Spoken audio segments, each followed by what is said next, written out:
don't even tolerate questioning, let alone dissent. The spirit of dissent is integral to India. You cannot shackle us.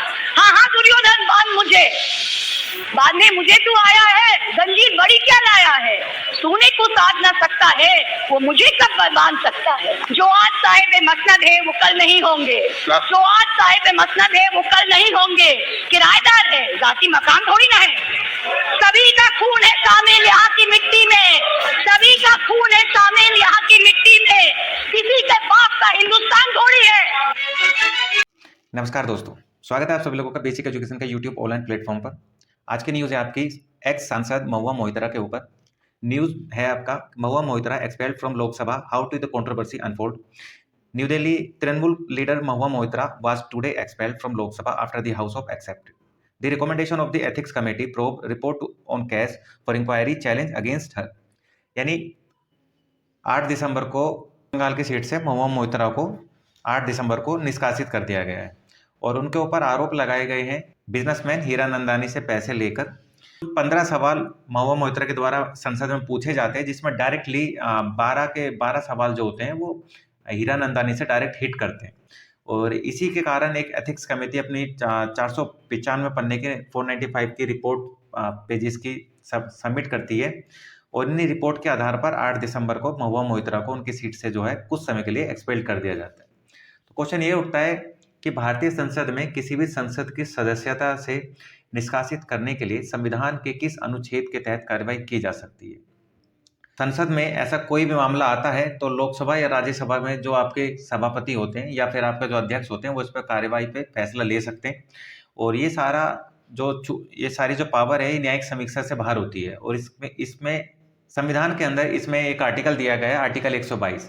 Article 122 आपको clear करता है कि संसद में की गई किसी भी कार्यवाही से अदालती छूट देता है और ये अनुच्छेद कहता है कि संसद प्रक्रिया की किसी भी कथित अनियमितता के आधार पर संसद में किसी भी कार्यवाही की वैधता पर सवाल नहीं उठाया जाएगा। किसी प्रकार का कोई भी मामला अगर संसद में उठाया जाता है तो वो अदालती अधिकार क्षेत्र के अधीन नहीं होगा। I'm not allowed to speak inside Parliament. I'm using this opportunity to speak outside Parliament. I thank all my colleagues as part of the India Alliance. I thank my party, everybody for standing by me. The 17th Lok Sabha has indeed been historic. It is a house which saw the passage of the Women's Reservation Rescheduling Bill, but it has presided over the most tenacious witch hunt of one of 78 women MPs. A first-timer, a single woman with no political lineage, elected from a far-flung constituency on the Bangladesh border. I'm 49 years old. I will fight you for the next 30 years inside Parliament, outside Parliament, in the gutter, on the streets. আদি ভান হিংস্র মানবিকতার যদি আমি কেউ হই, স্বজন হারানো শ্মশানে তোদের চিতা আমি তুলবই। We will see the end of it. Do not wonder. Punjab, Sindh, Gujarat, Maratha, Dravida, Utkala, Bongo. You don't have the Punjab. Sindh is not ours. Dravid is not yours. Utkal is not yours. Bongo is not yours. Where do you think you're going to rule us? Where do you think you get this brute majority from? अब प्रश्न ये उठता है कि क्या महुआ मोहितरा को अपना पक्ष अदालत में रखने का मौका नहीं मिलेगा, क्योंकि लोकसभा के अंदर महुआ मोहितरा को अपना पक्ष रखने का मौका बिल्कुल भी नहीं मिला है। तो मैं आपको बता दूं कि 2007 में सुप्रीम कोर्ट के अंदर एक केस आया था, राजा रामपाल केस। राजा रामपाल केस में सुप्रीम कोर्ट ने क्लियर कट बोला है कि ऐसे प्रतिबंध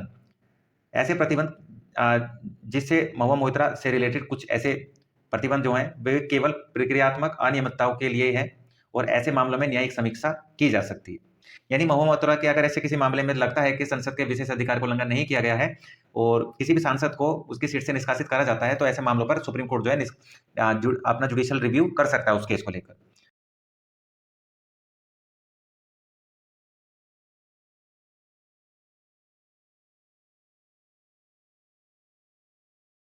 इसके लिए संविधान के अंदर एक अनुच्छेद दिया गया है जो कि न्यायिक समीक्षा को वैलिड बताता है। जो अनुच्छेद 105(3) साफ साफ बोलता है कि जो आपकी विधायिका है, जो संसद है, वो किसी भी तरीके से अगर अपने विशेष अधिकार का उल्लंघन कर रही है और ऐसे किसी संसद के सदस्य के द्वारा किसी भी विशेष अधिकार का उल्लंघन नहीं किया गया है तो अदालती कार्रवाई की जा सकती है, उस पर न्यायिक समीक्षा हो सकती है।